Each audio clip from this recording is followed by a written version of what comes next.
Hi hello welcome back to my channel. ಇವನ ಅಹಂಕಾರ ನೋಡ್ದ್ಯಾ? ಎಷ್ಟೊಂದು ಧೈರ್ಯವಿದ್ರೆ ಅವಳನ್ನ ತಂಗಿ ಎಂದು ಹೇಳ್ತಾನೆ. ಇವನಿಗೆ ಕೊಬ್ಬು ಜಾಸ್ತಿ ಆಗೋಗಿದೆ. ಇರ್ಲಿ, ಇವನನ್ನ ನೋಡ್ಕೊಳ್ಳೋಣ ಎಂದು ಮನಸ್ಸಿನಲ್ಲಿಯೇ ರಾವಣನ ಮೇಲೆ ಉರಿದುಕೊಳ್ಳುತ್ತಾ ಏನು ಮಾಡಲು ಸಾಧ್ಯವಾಗದ ಪರಿಸ್ಥಿತಿಯಲ್ಲಿ ಸೈತ್ರನ್ ಸುಮ್ಮನೆ ಕುಳಿತಿದ್ದ. ರಾವಣನು ಅವಳ ವಿದ್ಯಾಭ್ಯಾಸಕ್ಕೆ ಸಂಬಂಧಿಸಿದ ಎಲ್ಲ ವಿಷಯಗಳನ್ನು ಮಾತನಾಡಿ ಮುಗಿಸಿ ಅಡ್ಮಿಷನ್ ಎಲ್ಲ ಹಾಕಿದ ನಂತರ ಅವಳಿಗೆ ಪೋಷಕರು ಅಥವಾ ಅವಳ ರಕ್ಷಕರು ಇಬ್ಬರಲ್ಲಿ ಯಾರಾದರೂ ಸಹಿ ಹಾಕಬೇಕು ಎಂದು ಡೀನ್ ಹೇಳಿದರು. ಶ್ರಾವಣಿ ಕಂಗಾಲಾಗಿ ರಾವಣನನ್ನ ನೋಡಿದ್ಲು. ಅವನು ಅವಳನ್ನ ತಲೆ ಎತ್ತಿಯೂ ಕೂಡ ನೋಡದೆ, ನಾನು ಅವಳ ಅಣ್ಣನೇ, ನಾನು ಸೈನ್ ಮಾಡಬಹುದಲ್ವಾ ಎಂದು ರಾವಣ ಗಂಭೀರವಾಗಿ ಕೇಳಿದ. ಖಂಡಿತ ಸರ್, ನೀವು ಗಾರ್ಡಿಯನ್ ಅಂತ ಇರುವ ಜಾಗದಲ್ಲಿ ಸೈನ್ ಮಾಡಬಹುದು, ತೊಂದರೆ ಏನೂ ಇಲ್ಲ ಎಂದು ಡೀನ್ ಹೇಳಿದರು. ಅವರು ಹೇಳಿದ್ದನ್ನು ಕೇಳಿದ ತಕ್ಷಣ ಆ ಅಡ್ಮಿಷನ್ ಫಾರ್ಮ್ನಲ್ಲಿ ರಾವಣ ಸಹಿ ಹಾಕಿದ. ಸೈತ್ರನ್ಗೆ ಇದನ್ನ ಕಂಡು ಒಂದು ಕ್ಷಣ ಎದೆ ಜಲ್ಲೆಂದಿತು. ರಾವಣನ ಈ ನಡವಳಿಕೆಯನ್ನ ಶ್ರಾವಣಿಯು ಕೂಡ ನಿರೀಕ್ಷಿಸಿರಲಿಲ್ಲ, ಸೈತ್ರನ್ ಕೂಡ ನಿರೀಕ್ಷಿಸಿರಲಿಲ್ಲ. ಅವನು ಹೇಗಾದರೂ ತನ್ನ ಅಣ್ಣನ ಬಳಿ ಮಾತನಾಡಿ ಅವನಿಂದ ಸೈನ್ ಮಾಡಿಸುತ್ತಾನೆ ಎಂದು ಭಾವಿಸಿದ್ದ ಶ್ರಾವಣಿ ತಾನೇ ಅವಳ ಅಣ್ಣ ಎಂದು ಹೇಳಿ ಸೈನ್ ಹಾಕುತ್ತಾನೆ ಎಂದು ನಿರೀಕ್ಷಿಸಿರಲಿಲ್ಲ. ಆದ್ರಿಂದ ಅವಳ ಕಣ್ಣುಗಳಿಂದ ಕಣ್ಣೀರು ಹರಿಯಿತು. ಕೃತಜ್ಞತೆಯಿಂದ ಅವನನ್ನೇ ನೋಡ್ತಿದ್ಲು. ಓಕೆ ಸರ್, ಏನೂ ತೊಂದರೆ ಇಲ್ಲ. ಇದರ ನಂತರ ಅವರು ನೇರವಾಗಿ ತಮ್ಮ ತರಗತಿಗೆ ಹೋಗಿ ಸೇರ್ಕೊಳ್ಳಬಹುದು ಎಂದು ಡೀನ್ ಹೇಳಿದ್ರು. ಕಾಲೇಜ್ ಯಾವಾಗ ಪ್ರಾರಂಭವಾಗುತ್ತದೆ ಎಂದು ರಾವಣ ಡೀನ್ ಬಳಿ ಕೇಳಲು ಮಾಹಿತಿಗಳನ್ನ ಕೇಳಿದ. ಅವನು ಕೇಳಿದ ಪ್ರಶ್ನೆಗಳಿಗೆಲ್ಲ ಅವರು ಸರಿಯಾದ ಉತ್ತರವನ್ನೇ ನೀಡಿದ್ರು. ನಂತರ ಅವರೊಂದಿಗೆ ಕೈಕುಲುಕಿ ರಾವಣ ಹೊರಗೆ ಹೊರಟು ಹೋದ. ರಾವಣಿಯು ಡೀನ್ಗೆ ಮರ್ಯಾದೆಯ ನಿಮಿತ್ತ ನಕ್ಕು ವೇಗವಾಗಿ ರಾವಣನ ಹಿಂದೆ ಓಡಿದಳು. ಸೈತ್ರನ್ಗೆ ಯಾಕೋ ಆಸನೆಯಿಂದ ಮನಸ್ಸು ಹುರಿದು ಬಂತು. ಯಾಕೋ ಈಗ ತಾನೇ ಅವಳ ಅಡ್ಮಿಷನ್ ಫಾರ್ಮ್ನಲ್ಲಿ ಅಣ್ಣ ಎಂಬ ರೀತಿಯಲ್ಲಿ ನಾನೇ ಸಹಿ ಹಾಕ್ಬೇಕಿತ್ತು ಎಂದು ಅವನ ಮನಸ್ಸು ಅವನಿಗೆ ತಿಳಿಯದಂತೆ ಯೋಚಿಸುತ್ತಿತ್ತು. ಆ ಆಲೋಚನೆಯನ್ನ ನೆನೆದು ತಟಸ್ಥನಾದ. ಛೇ, ನನ್ಗ್ಯಾಕೆ, ಏನಾಗಿದೆ? ನಾನ್ಯಾಕೆ ಹೀಗೆಲ್ಲ ಯೋಚಿಸುತ್ತಿದ್ದೇನೆ? ಆ ಮನುಷ್ಯನ ಮಗಳಿಗೆ ನಾನ್ಯಾಕೆ ಗಾರ್ಡಿಯನ್ ಅಂತ ಅಡ್ಮಿಷನ್ ಫಾರ್ಮ್ನಲ್ಲಿ ಸೈನ್ ಮಾಡಬೇಕು? ನನ್ಗೇನ್ ಹುಚ್ಚ? ಆ ಮನುಷ್ಯನೇ ನನಗೆ ಬೇಡ ಎಂದಿರುವಾಗ ಆ ಮನುಷ್ಯನ ಮಗಳು ಮಾತ್ರ ನನಗೆ ಆಗ್ಬೇಕು? ಎಲ್ಲರೂ ಅವರವರ ಅಗತ್ಯಕ್ಕಾಗಿ ಮಾತ್ರ ನನ್ನನ್ನು ಹುಡುಕಿಕೊಂಡು ಬರ್ತಾರೆ. ನನಗೆ ಬೇಕಾದ ಪ್ರೀತಿ ಮತ್ತು ಮಮತೆಯನ್ನ ಕೊಡಲು ಇಲ್ಲಿ ಯಾರೂ ಇಲ್ಲ ಎಂದು ತನಗೆ ತಾನೇ ನೆನೆಸಿಕೊಂಡವನಿಗೆ ಶ್ರಾವಣಿ ತೋರಿಸುವ ನಿಜವಾದ ಪ್ರೀತಿ ಮತ್ತು ಮಮತೆ ಕಣ್ಣಿಗೆ ಕಾಣದೆ ಹೋದದ್ದೇ ವಿಧಿಯ ಆಟವಾಯಿತು.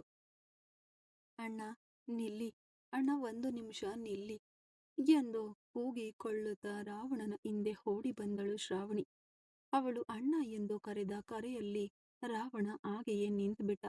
ಅವನ ಮುಂದೆ ಬಂದು ನಿಂತವಳು ಎದೆಯ ಮೇಲೆ ಕೈಯಿಟ್ಟು ಉಸಿರೆಳೆದುಕೊಂಡಳು. ರಾವಣ ಮುಖದಲ್ಲಿ ಯಾವುದೇ ಭಾವನೆಯನ್ನ ತೋರಿಸದೆ ಅವಳನ್ನೇ ನೋಡುತ್ತಿದ್ದ. ತನ್ನನ್ನು ಸ್ವಲ್ಪ ಸಮಾಧಾನಪಡಿಸಿಕೊಂಡವಳು ಅವನ ಕಬ್ಬಿಣದಂತಹ ಕೈಯನ್ನು ತನ್ನ ಪುಟ್ಟ ಕೈಗಳಿಂದ ಹಿಡಿದುಕೊಂಡನು. ಅವಳ ಸ್ಪರ್ಶಕ್ಕೆ ರಾವಣ ಅವಳನ್ನೇ ನೋಡ್ತಿದ್ದ. ಥ್ಯಾಂಕ್ಸ್ ಅಣ್ಣ ಎಂದಳು ಕಣ್ಣುಗಳನ್ನ ಮಿಟುಕಿಸಿ, ಸಣ್ಣ ಮಗುವಿನಂತಲೇ ತಲೆ ಬಾಗಿಸಿ. ಅವಳ ಆ ಮುದ್ದಾದ ನಡವಳಿಕೆಗೆ ರಾವಣನ ಕೈ ತಾನಾಗಿಯೇ ಮೇಲಕ್ಕೆ ಎದ್ದು ಅವಳ ಕೆನ್ನೆಯನ್ನ ಹಿಡಿದು ಚಿವುಟಿತು. ಅವನ ಕಬ್ಬಿಣದಂತಹ ಕೈ ಅವಳ ಹತ್ತಿಯಂತಹ ಕೆನ್ನೆಯನ್ನ ಇಸುಕಿದ ತಕ್ಷಣ ಮುಖ ಮುದುರಿಕೊಂಡವಳು ನೋವಾಗ್ತಿದೆ ಎಂದಳು ಕೆನ್ನೆಯನ್ನುಜ್ಜಿಕೊಳ್ಳುತ್ತಾ. ಅದನ್ನ ಕಂಡು ರಾವಣನ ತುಟಿಯಂಚಿನಲ್ಲಿ ಸಣ್ಣದೊಂದು ನಗು ಮೂಡಿತು. ಅವನು ನಗುವುದನ್ನ ಆಶ್ಚರ್ಯದಿಂದ ನೋಡಿದಳು.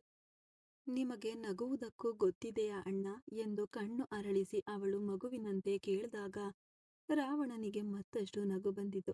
ಯಾಕೆ, ನಾವೆಲ್ಲ ನಗ್ಲೇಬಾರ್ದಾ ಎಂದು ಅವನು ಅವಳ ಕೈಗ ಸಿಗದ ಉಳಿದಿದ್ದ ಇನ್ನೊಂದು ಕೈಯನ್ನ ತನ್ನ ಪ್ಯಾಂಟ್ ಪ್ಯಾಕೆಟ್ನೊಳಗೆ ತೂರಿಸಿ ಒಂದು ಉಬ್ಬೇರಿಸಿ ಕೇಳಿದ.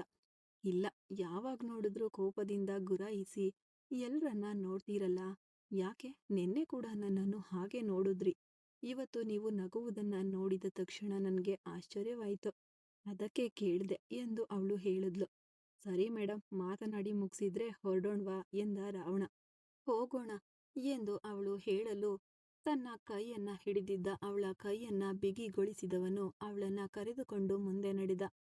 ಅವಳು ಅವನ ಕೈಯನ್ನ ಹಿಡಿದುಕೊಂಡು ಸಂತೋಷದಿಂದ ಅವನೊಂದಿಗೆ ನಡೆದಳು. ಸೈತ್ರಾನ್ಗೆ ಅವರಿಬ್ಬರು ಕೈ ಕೈ ಹಿಡಿದುಕೊಂಡು ಹೋಗುವುದನ್ನ ನೋಡುವಾಗ ಒಳಗೊಳಗೆ ಒಂದು ಅಸೂಯೆಯ ಭಾವನೆ ಮೂಡಿತು. ಅವರಿಬ್ಬರು ಮುಂದೆ ನಡೆಯುತ್ತಿರಲು ಅವರನ್ನ ನೋಡುತ್ತಾ ಉರಿದುಕೊಳ್ಳುತ್ತಾ ಹಿಂದೆ ಹೋದ ಸೈತ್ರಾನ್. ರಾವಣ ತನ್ನ ಕಾರನ್ನೇರಲು ಕುತೂಹಲದಿಂದ ಅವಳು ಅವನ ಪಕ್ಕದಲ್ಲೇ ಮುಂಭಾಗದ ಸೀಟಿನಲ್ಲಿ ಕುಳಿತುಕೊಂಡಳು. ಅವರಿಬ್ಬರನ್ನ ಕಾರಿನ ಹೊರಗೆ ನಿಂತು ಗುರಾಯಿಸಿ ನೋಡುತ್ತಿದ್ದವನಿಗೆ, ನೀನು ಇನ್ನು ಎಷ್ಟು ಹೊತ್ತು ಅಲ್ಲೇ ನಿಲ್ಲಲು ನಿರ್ಧರಿಸುತ್ತೀಯಾ? ಒಳಗ್ ಬಂದು ಕುಳಿತುಕೋ ಎಂದು ರಾವಣ ಹೇಳಿದ. ಅವಳನ್ನು ಮೊದಲು ಹಿಂದೆ ಹೋಗಿ ಕುಳಿತುಕೊಳ್ಳಲು ಹೇಳು ಎಂದ ಸೈತ್ರಾನ್.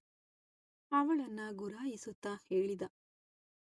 ಅವನ ಗುರಾಯಿಸುವಿಕೆಯನ್ನ ಕಂಡು ಅವಳು ರಾವಣನನ್ನ ಪರಿತಪಿಸುವಂತೆ ನೋಡಿದ್ಲು. ಅವಳು ಇಲ್ಲೇ ಕುಳಿತುಕೊಳ್ಳಲಿ, ನೀನು ಇವತ್ತು ಹಿಂದೆ ಹೋಗಿ ಕುಳಿತುಕೋ ಎಂದ ರಾವಣ. ನೋವೇ, ನನಗೆ ಮುಂಭಾಗದಲ್ಲೇ ಕುಳಿತುಕೊಳ್ಬೇಕು. ಅವಳನ್ನ ಹಿಂದೆ ಹೋಗಿ ಕುಳಿತುಕೊಳ್ಳಲು ಹೇಳು ಆರ್ವಿ ಎಂದ ಸೈತ್ರಾನ್ ಮತ್ತೆ ಕೋಪದಿಂದ. ಅದಕ್ಕೆ ರಾವಣ ತಾನು ಧರಿಸಿದ್ದ ಕೂಲಿಂಗ್ ಗ್ಲಾಸ್ ತೆಗೆದು ಅವನನ್ನ ಒಂದು ಖಡಕ್ ನೋಟ ನೋಡಿದ. ಅದಕ್ಕಿಂತ ಹೆಚ್ಚಾಗಿ ಅವನ ಬಳಿ ವಾದ ಮಾಡಲು ಸಾಧ್ಯವಾಗದೆ ಸೈತ್ರಾನ್ ಹೋಗಿ ಹಿಂದಿನ ಸೀಟಿನಲ್ಲೇ ಕುಳಿತುಕೊಂಡ. ಹೋಗುವ ಹಾದಿಯಲ್ಲೆಲ್ಲ ಪಟಪಟನೆ ಮಾತನಾಡುತ್ತಾ ಅವಳು ಬರುತ್ತಿದ್ಲು. ಅದನ್ನೆಲ್ಲ ಕೇಳುತ್ತಿದ್ದ ಸೈತ್ರಾನ್ಗೆ ಕಿರಿಕಿರಿ ಆಗ್ತಿತ್ತು. ಹೇ ಇಡಿಯಟ್, ನಿನ್ಗೆ ಬಾಯಿಯೇ ನುಯ್ಯಲ್ವಾ ಎಂದು ಸೈತ್ರಾನ್ ಕೋಪದಿಂದ ಗಟ್ಟಿಯಾಗಿ ಕಿರುಚಿದಾಗ ಶ್ರಾವಣಿಯ ಮುಖ ಸಣ್ಣದಾಯಿತು. ಅಷ್ಟು ಹೊತ್ತು ಅವಳು ಮಾತನಾಡುವುದೆಲ್ಲವನ್ನ ತಾಳ್ಮೆಯಿಂದ ಕೇಳಿಸಿಕೊಂಡು ಬಂದಿದ್ದ ರಾವಣ ಸೈತ್ರನ್ನ ಕೋಪದ ಧ್ವನಿಗೆ ಕನ್ನಡಿಯ ಮೂಲಕ ಅವನನ್ನ ಗುರಾಯಿಸಿ ನೋಡಿದ. ಅವನು ಕಣ್ಣು ಮುಚ್ಚಿ ಸೀಟಿನಲ್ಲಿ ತಲೆ ಒರಗಿ ಮಲಗ್ಬಿಟ್ಟ. ಶ್ರಾವಣಿಗೆ ಅವನು ಬೈದಿದ್ದು ಒಂದು ತರಹವಾಗ್ಬಿಟ್ಟಿತ್ತು. ಅದರ ನಂತರ ಅವಳು ಮಾತನಾಡಲೇ ಇಲ್ಲ. ರಾವಣನು ಅವಳನ್ನ ಪೀಡಿಸ್ಲಿಲ್ಲ. ರಾವಣನ ಕಾರು ಒಂದು ದೊಡ್ಡ ಶಾಪಿಂಗ್ ಮಾಲ್ನ ಮುಂದೆ ಬಂದು ನಿಂತಿತು. ಆ ಜಾಗವನ್ನ ಕಂಡು ಕಣ್ಣುಗಳನ್ನ ಅಗಲಿಸಿದವಳು ರಾವಣನ ಕಡೆಗೆ ಅವಳು ತಿರುಗ್ದಳು. ಇಳಿ ಎಂದ ರಾವಣ. ಅವಳು ಸರಿ ಎಂದು ತಲೆಯಾಡಿಸಿ ಅವಳು ಕಾರಿನಿಂದ ಇಳಿದಳು. ಸೈತ್ರಾನ್ನು ದಿಢೀರನೆ ಕಾರು ನಿಂತದ್ದನ್ನ ನೋಡಿ ಕಣ್ಣು ತೆರೆದನು. ಶ್ರಾವಣಿ ಕಾರಿನಿಂದ ಇಳಿಯುವುದನ್ನ ಕಂಡು ಕೋಪ ಬಂತು. ಸೈತ್ರನ್ನ ಕಡೆಗೆ ತಿರುಗಿದ ರಾವಣ ಅವನನ್ನ ಕೆಳಗೆ ಇಳಿಯುವಂತೆ ಕಣ್ಣ ಸನ್ನೆ ಮಾಡಿ ಶ್ರಾವಣಿಯ ಬಳಿ ಹೋದ. ಸೈತ್ರನ್ ಏನೋ ತಿಳಿಯದೆ ಕೆಳಗೆ ಇಳಿದ.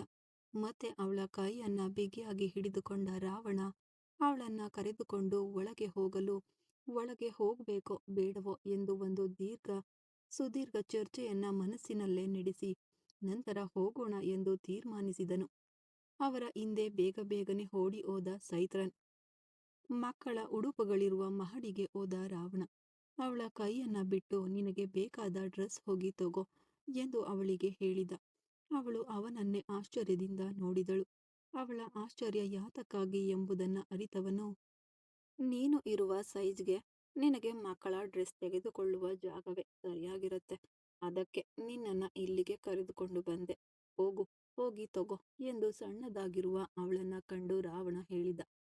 ಅದಕ್ಕೆ ಸರಿ ಎಂದು ತಲೆಯಾಡಿಸಿ ಉತ್ಸಾಹದಿಂದ ಓಡಿದಳು ಉಡುಪುಗಳನ್ನ ಆರಿಸಿಕೊಳ್ಳಲು. ಅವಳು ಹೋದ ತಕ್ಷಣ ವೇಗವಾಗಿ ರಾವಣನ ಬಳಿ ಹೋದ ಸೈತ್ರಾನ್, ಯಾತಕ್ಕಾಗಿ ಆರ್ವಿ ನೀನ್ ಹೀಗೆಲ್ಲ ಮಾತನಾಡ್ತಿದ್ದೀಯಾ? ಇವಳಿಗೆ ಯಾತಕ್ ನೀನು ಅಡ್ಮಿಷನ್ ಫಾರ್ಮ್ನಲ್ಲಿ ಸೈನ್ ಮಾಡ್ದೆ? ನಿನ್ಗೇನ್ ಹುಚ್ಚಿಡ್ದಿದ್ಯಾ ಎಂದು ಕೋಪದಿಂದ ಕೇಳ್ದ. ಅವನ ಕಡೆಗೆ ತಿರುಗಿ ಸಾಧಾರಣವಾಗಿ ಅವನನ್ನ ನೋಡಿದ ರಾವಣ, ನನ್ನ ತಂಗಿಗೆ ನಾನು ಅಡ್ಮಿಷನ್ ಫಾರ್ಮ್ನಲ್ಲಿ ಸೈನ್ ಹಾಕೋದ್ರಲ್ಲಿ ನಿನ್ಗೇನ್ ತೊಂದ್ರೆ ಮಿತ್ರ ಎಂದ ಧ್ವನಿಯಲ್ಲಿ. ಅದಕ್ಕೆ ಸೈತ್ರನ್ ಆಘಾತದಿಂದ ಅವನನ್ನ ನೋಡಿದ. ಶ್ರಾವಣಿ ನನ್ ತಂಗಿ, ಆದ್ರಿಂದ ಅವಳ ಸಂಪೂರ್ಣ ಜವಾಬ್ದಾರಿಯನ್ನ ನಾನ್ ತೆಗೆದುಕೊಂಡಿದ್ದೇನೆ. ನೀನಿದ್ರಲ್ಲಿ ತಲೆ ಹಾಕ್ಬೇಡ ಎಂದು ಖಡಕ್ಕಾಗಿ ಹೇಳಿದ ರಾವಣ ಅಲ್ಲಿಂದ ನಡೆದು ಹೋದ. ಹೋಗುತ್ತಿರುವ ಅವನನ್ನ ಆಘಾತದಿಂದ ನೋಡಿದ ಸೈತ್ರನ್. ಶ್ರಾವಣಿ ತನಗೆ ಬೇಕಾದ ಉಡುಪುಗಳನ್ನ ಆರಿಸಿಕೊಂಡು ರಾವಣನ ಬಳಿ ಬಂದು ನಿಂತಳು. ಇಷ್ಟೊಂದು ಬೇಗ ಡ್ರೆಸ್ ತಗೊಂಡ್ಬಿಟ್ಯಾ ಎಂದ ಅವಳನ್ನ ನೋಡಿ. ಅದಕ್ಕೆ ಅವಳು ಹೌದು ಎಂದು ತಲೆಯಾಡಿಸಲು, ಸರಿ ಬಾ ಹೋಗೋಣ ಎಂದು ಅವಳನ್ನ ಕರೆದುಕೊಂಡು ಬಿಲ್ ಹಾಕುವ ಜಾಗಕ್ಕೆ ಹೋದ್ರು. ಬಟ್ಟೆಯ ಹಣವನ್ನ ರಾವಣ ಕೊಡಲು ಮುಂದಾದ. ಇಲ್ಲ ಬೇಡ, ನನ್ನ ಬಳಿ ಹಣವಿದೆ, ನಾನೇ ಕೊಡುತ್ತೇನೆ ಎಂದಳು ಅವಳು. ರಾವಣ ಅದಕ್ಕೆ ಯಾವುದೇ ಉತ್ತರ ನೀಡದೆ ಅವಳನ್ನೇ ನೋಡಿದ. ನಾನು ಅಮೆರಿಕದಲ್ಲಿದ್ದಾಗ ಪಾರ್ಟ್ ಟೈಮ್ ವರ್ಕ್ ಮಾಡಿ ಕೂಡಿಟ್ಟಿದ್ದ ಹಣ ನನ್ನ ಬಳಿ ಇದೆ. ನನ್ನ ಅಗತ್ಯಕ್ಕೆ ಅದನ್ನ ನಾನು ಬಳಸಿಕೊಳ್ತೇನೆ. ಪ್ಲೀಸ್ ನನ್ನನ್ನು ತಪ್ಪಾಗಿ ತಿಳಿಬೇಡಿ ಎಂದು ಅವಳು ಕಣ್ಣುಗಳನ್ನ ಸಣ್ಣದು ಮಾಡಿ ಬೇಡ್ಕೊಂಡ್ಳು. ರಾವಣ ಅವಳಿಗೆ ಯಾವುದೇ ಉತ್ತರ ನೀಡದೆ ಪಕ್ಕಕ್ಕೆ ನಿಂತ. ಶ್ರಾವಣಿಯೇ ಉಡುಪುಗಳಿಗೆ ಬೇಕಾದ ಹಣವನ್ನ ನೀಡಿದಳು. ಹಣವನ್ನ ಕೊಟ್ಟು ಅಲ್ಲಿಂದ ಬಟ್ಟೆಯ ಬ್ಯಾಗ್ಗಳನ್ನ ತೆಗೆದುಕೊಂಡವಳು ರಾವಣನ ಕಡೆಗೆ ತಿರುಗಿ ಹೋಗೋಣ ಎಂದು ಶ್ರಾವಣಿ ತಲೆ ಆಡಿಸಿದ್ಲು. ಅವಳ ಕೈಯಿಂದ ಬಟ್ಟೆಯ ಬ್ಯಾಗ್ಗಳನ್ನ ಪಡೆದುಕೊಂಡವನು ಮುಂದೆ ನಡೆಯಲು ಅವನ ಹಿಂದೆ ಅವನ ಕೈಗಳನ್ನ ಮತ್ತೆ ಬಿಗಿಯಾಗಿ ಹಿಡಿದುಕೊಂಡು ಸುತ್ತಮುತ್ತ ನೋಡಿ ಆನಂದಿಸುತ್ತಾ ನಡೆದಳು. ಚೈತ್ರನ್ಗೆ ದಿನದಿಂದ ದಿನಕ್ಕೆ ಅವಳು ಅವನ ಕೈ ಹಿಡಿದುಕೊಂಡು ನಡೆಯುವುದು ಕೋಪವನ್ನೇ ಉಂಟು ಮಾಡಿತು. ಯಾಕೋ ಆ ಕ್ಷಣ ನನಗಾಗಿ ಯಾರೂ ಇಲ್ಲವೇ ಎಂಬ ಆಲೋಚನೆ ಕೂಡ ಅವನ ಮನಸ್ಸಿನಲ್ಲಿ ಸುಳಿದಾಡಿ ಅವನ ಮುಖ ಬಾಡಿತು. ಏನು ಮಾತನಾಡದೆ ಅವನು ತಾನಾಗಿಯೇ ಈ ಬಾರಿ ಹೋಗಿ ಕಾರಿನ ಹಿಂದಿನ ಸೀಟಿನಲ್ಲಿ ಕುಳಿತುಕೊಂಡ. ನಿನ್ಗೆ ಬೇರೆ ಏನಾದರೂ ವಸ್ತುಗಳನ್ನ ಖರೀದಿಸ್ಬೇಕಾ ಎಂದು ಸೀಟ್ ಬೆಲ್ಟ್ ಧರಿಸುತ್ತಲೇ ರಾವಣ ಕೇಳಿದ. ಇಲ್ಲ ಅಣ್ಣ, ಅದನ್ನೆಲ್ಲ ಯಾವುದು ಬೇಡ, ಈಗಾಗ್ಲೇ ತೆಗೆದುಕೊಂಡ ಡ್ರೆಸ್ಗಳೇ ಸಾಕು ಎಂದು ಅವಳು ಹೇಳಿದಳು.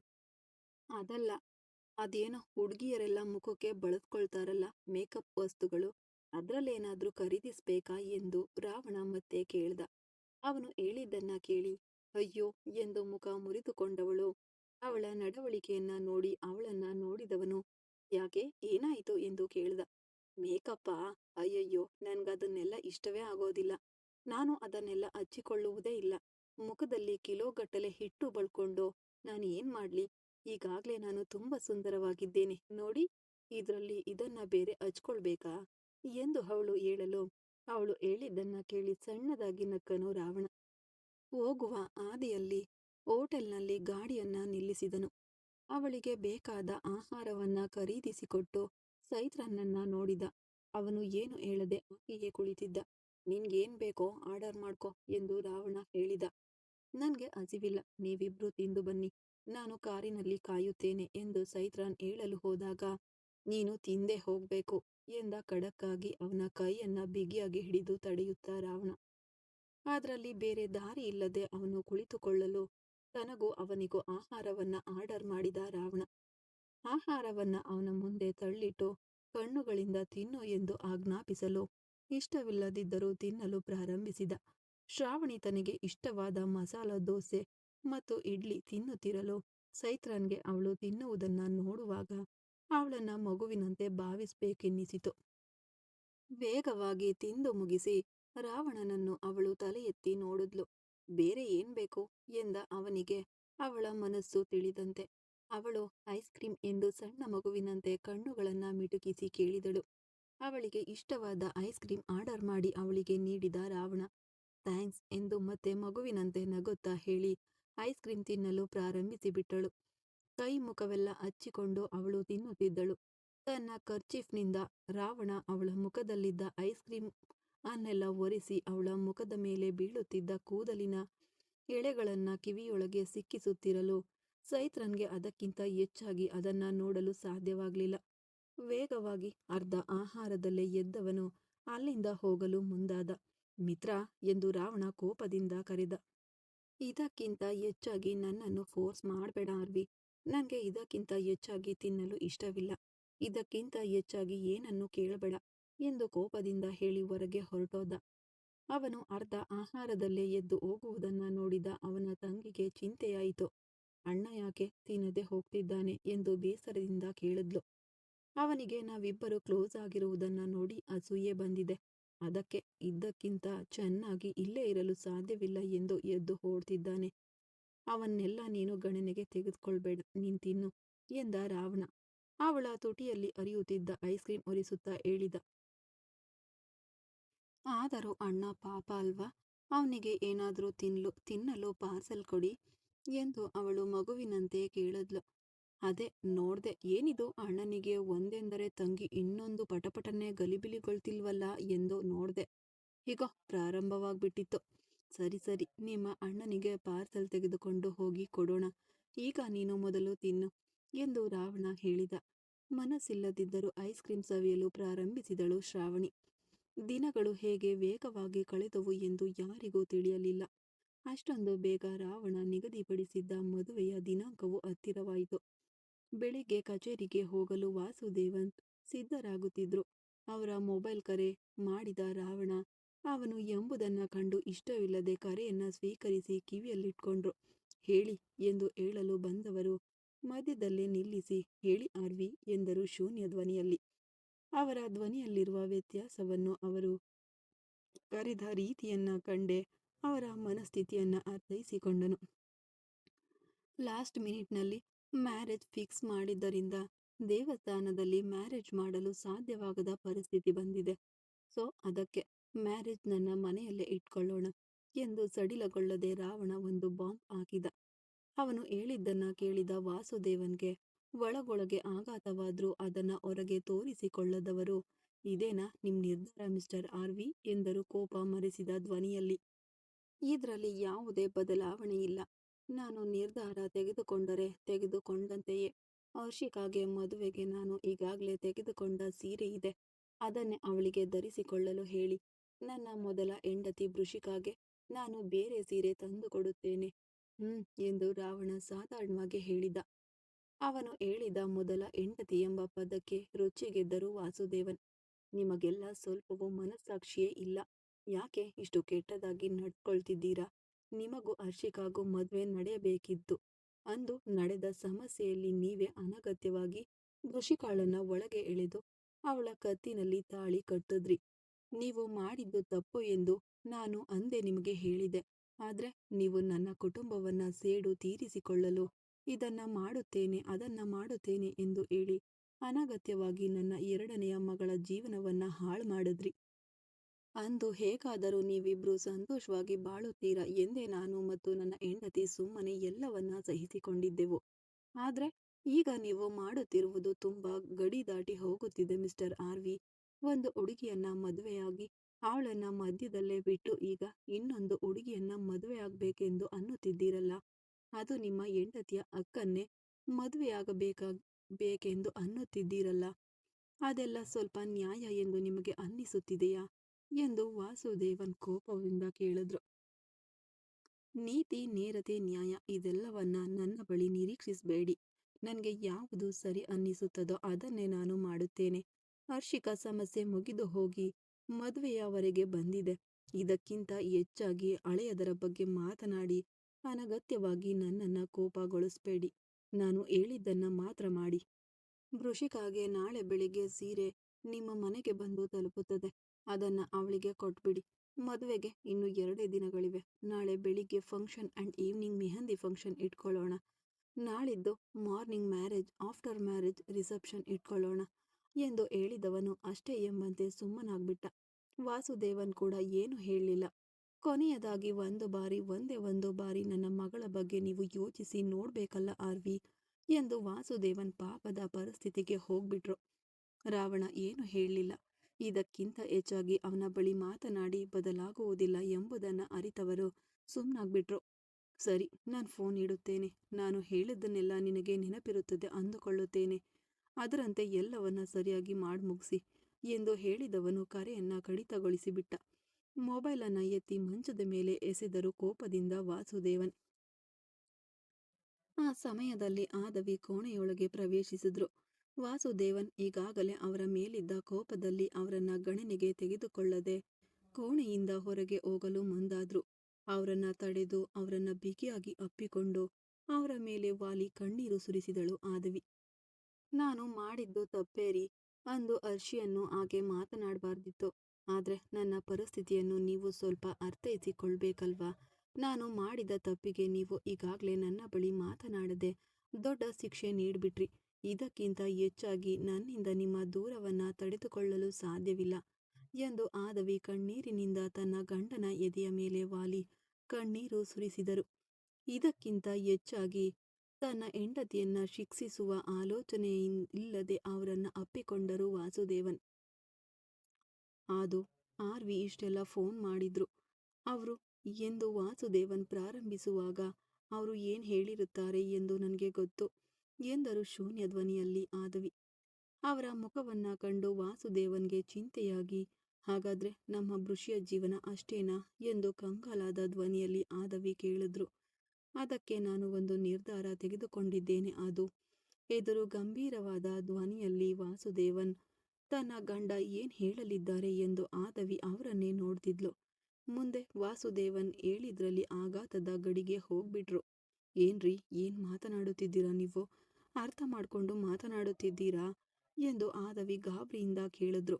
ನಾನು ತೆಗೆದುಕೊಂಡಿರುವ ನಿರ್ಧಾರ ತುಂಬಾ ಸರಿಯಾದದ್ದು ಅದು ಎಂದರು ಅದೇ ಗಂಭೀರತೆ ಕುಗ್ಗದ ಧ್ವನಿಯಲ್ಲಿ ವಾಸುದೇವನ್. ಮುಂದುವರಿಯುವುದು ಮುಂದಿನ ಭಾಗದಲ್ಲಿ. ಕತೆ ಇಷ್ಟ ಆದರೆ ಲೈಕ್ ಮಾಡಿ, ಕಮೆಂಟ್ ಮಾಡಿ, ದಯವಿಟ್ಟು ಹೀಗೆ ಸಪೋರ್ಟ್ ಮಾಡ್ತಾ ಇರಿ. ಥ್ಯಾಂಕ್ ಯು ಸೋ ಮಚ್ ವೀಕ್ಷಕರೇ.